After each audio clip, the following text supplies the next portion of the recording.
Hey guys, um, I just wanted to show you part one of my shit hits the fan rig without rule of law, whatever you want to call it. Basically, when that day comes when all order is completely gone and just society's in chaos. So this is part one of what I'm going to grab when I need to get the hell out of Dodge. So this is the first part of my setup. This is for my self-defense setup for the most part. And this will be changed a little bit in the future because I've had some problems, and I'll explain that in a minute. But for the first part, in these pouches, I've got 4 Magpul PMags in here. And in here, I've got 1 Magpul PMag, and then I've got 4 little metal 10 round mags that fit an AR. And then in this pouch, I have my sidearm, for which once I find a time where I can have a moment to relax, if I can have a moment to relax. Basically, this is the first pouch that I open. As soon as I have a lull in the chaos, I'm going to open this pouch out, and that's what I'm going to grab. I've done a review on this already. This is my Rock Island Armory 45 in a Galco concealed carry holster. It's made for the small of the back, sitting at like 4 or 5 o'clock. But I'm going to make it so that it sits, or wear it so that it sits at exactly 3 o'clock on an angled draw. And it is loaded as it sits because if shit hits the fan, I don't want to have to load it. I want to just grab it, rack it, and bang. So, and I've got a couple spare mags in there as well. Good to go. So, first priority. Good to go.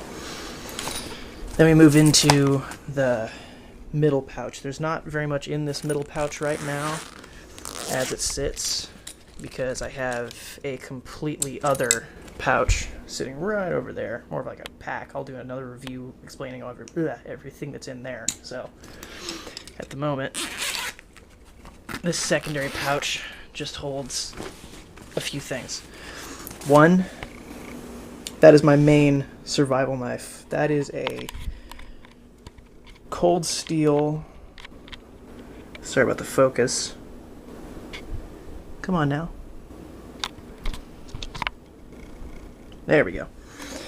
This is a Cold Steel LTC kukri knife. Love this knife. It's a great fire shelter building knife. And I've had that thing sharpened to a horrifyingly sharp edge at the moment, because a sharp knife is much better than a dull knife. And if I needed to, I could use this in a defensive motion, because just the way that that blade has such a distal taper to a point makes it extremely light and fast in the hand, but it still has enough heft to where I can do some seriously hardcore jobs with it. So that's one of the things that's in the secondary pouch. And the next thing I have is just a little bundle of paracord. If I need to tie things off, I can use it as a tourniquet if I need to. I can tie shelters together. I can just basically use this for 1,000,001 different purposes. And the last thing I have in here, I have a couple things in here. I've got like my operator's manual for the firearm that's in the main pouch, and that's going to help a lot just to have that information. But the last thing I have in here is 2 large heavy-duty zip ties. Now, why would I need zip ties, you ask? Again, there is 1,000,001 different uses for zip ties, but primarily what I would use these for is for a non-lethal threatening encounter. If I have somebody that's wants something I have, and I don't necessarily want to neutralize that threat to the fullest extent, because he may just be somebody that's hungry and just wants my stuff, and he doesn't have anything violent or anything like that, but if I need, basically it's a handcuff. Police use these in riots all the time. They work great. So if I need to handcuff somebody for any reason, this is what I'm going to use. I could use paracord if I need to, but this works great. So that's what I have these for, and I can also just use these just to attach gear to whatever I need to, because that's never going to fail you. Then moving on into the big pouch, and get these zipped up. Moving on to the big pouch, I have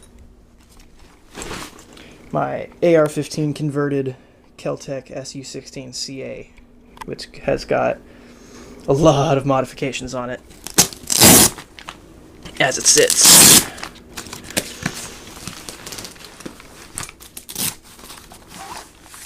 So I've got, starting at the tip, I've got a really nice compensator.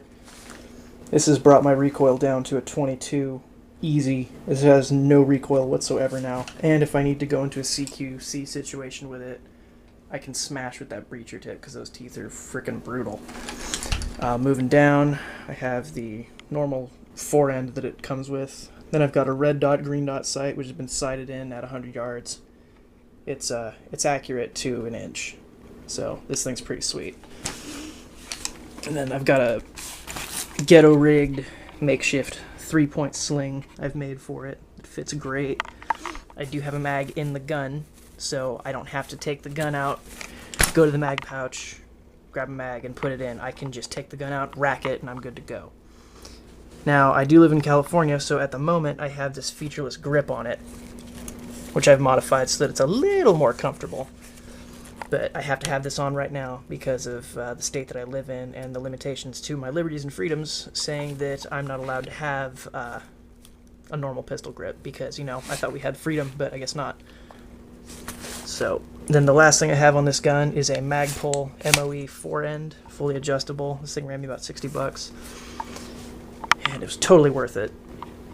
And I've got a pretty cool little camouflage paint job I did. It's not really going to show up in the light. I'll have to show this better at a different time. But as it sits, it's pretty sweet. And like I said earlier, I'm going to convert all this over to where I have, instead of this firearm, I have my AK-47 sitting pretty over there. And I'm going to swap that out so that I'm running that instead of my AR. And if there's anybody else in a group for me where I'm not going to where I need to go alone, then they will run this platform and I will run my AK setup. But as it sits, I only have 2 mags for the AK, and that's going to be a problem. So, yeah, that's my basic setup, and it's pretty heavy, but it's not overbearingly heavy. So, it's workable. I've carried it around for a while to see how long I could carry it, and I know that I could get to my destination and carry this there if I needed to. So that is part 1 of my shit hits the fan grab and go rig. Thanks for watching.